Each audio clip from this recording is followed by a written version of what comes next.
नमस्कार भाइयों और बहनों। हम आपके लिए एक पुरानी कथा और कुछ अनसुलझे रहस्य की कथाएं लेकर आते हैं। उम्मीद करते हैं कि आपको यह पसंद आएगा। लाइक, शेयर और सब्सक्राइब पसंद आने पर करें। चलिए चलते हैं अनसुलझी किस्सों की दुनिया में। यह कहानी एक सत्य घटना पर आधारित है। इससे हमें एक गहरा संदेश मिलता है। हम आशा करते हैं कि आप ईमानदारी, सच्चाई और नेक अमल से अपनी जिंदगी में खुशियां भर सकते हैं। प्रारंभिक काल सन 1901। उत्तर भारत का एक भूला बिसरा गांव, कालग्राम।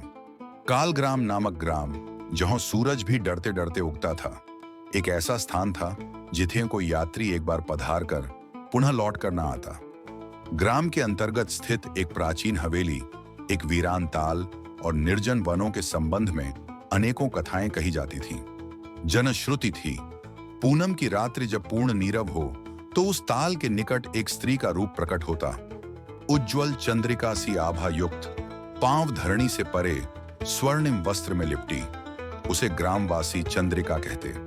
उसी समय नगर से एक यौवन अवस्था का छात्र अमान नामक, जो इतिहास के दुर्लभ स्थल एवं रहस्यमयी ग्रंथों का अभ्यासी था, उस ग्राम के विषय में जानकर वहां पधारा। यद्यपि वह अपने साथ केवल एक कैमरा और शोध पत्रिका लाया था, पर विधाता ने उस हेतु कुछ और ही लिख रखा था।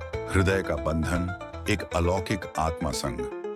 पूनम की रात्रि जब अमान उस वीरान हवेली की ओर चला, तब उसने एक शुभ्र वसना कन्या को देखा, जिसका मुखमंडल ऐसा तेजस्वी था मानो स्वयं चंद्रदेव लज्जित हो जावे।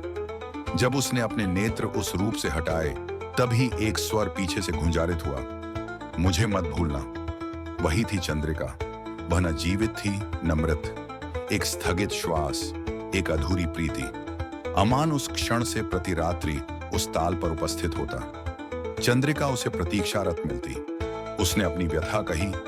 पूर्व काल में वह हवेली के मुखिया की सुपुत्री थी, परंतु हृदय एक सामान्य सैनिक पर आ गया था। कुल प्रतिष्ठा के कारण उसका विवाह बलात् एक जमींदार संग निश्चित कर दिया गया।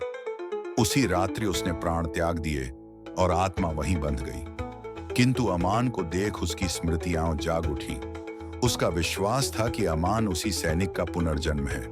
ग्रामवासियों ने चेताया, उस आत्मा से दूर रह, नहीं तो तू भी उसकी परछाई बन जाएगा। पर प्रेम तर्क नहीं देखता। अमान उस प्रेम में पूर्णतः डूब चुका था।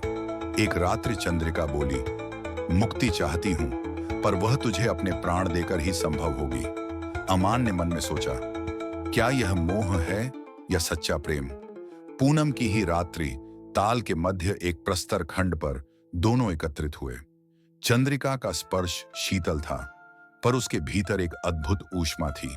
तब अमान ने कहा, मैं तुझे अपना जीवन नहीं, पर तेरी कथा संसार को दूंगा। तुझे अमर करूंगा शब्दों में, ताकि तेरी पीड़ा मुक्ति का रूप ले सके। चंद्रिका के नेत्रों में अश्रुधारा उमड़ पड़ी। उसने एक अंतिम आलिंगन किया और अग्नि में विलीन हो गई। अमान ने एक ग्रंथ लिखा, चंद्रिका, एक भूतनी की प्रेम गाथा। उसने संपूर्ण सत्य उद्घाटित किया।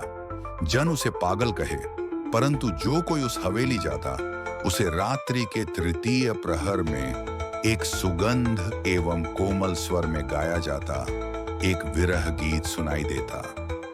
अमान आज भी जीवित है, पर उसकी दृष्टि में वह दीप्ति है जो केवल उसे प्राप्त होती है जिसे किसी भूतनी ने प्रेम से स्पर्श किया हो।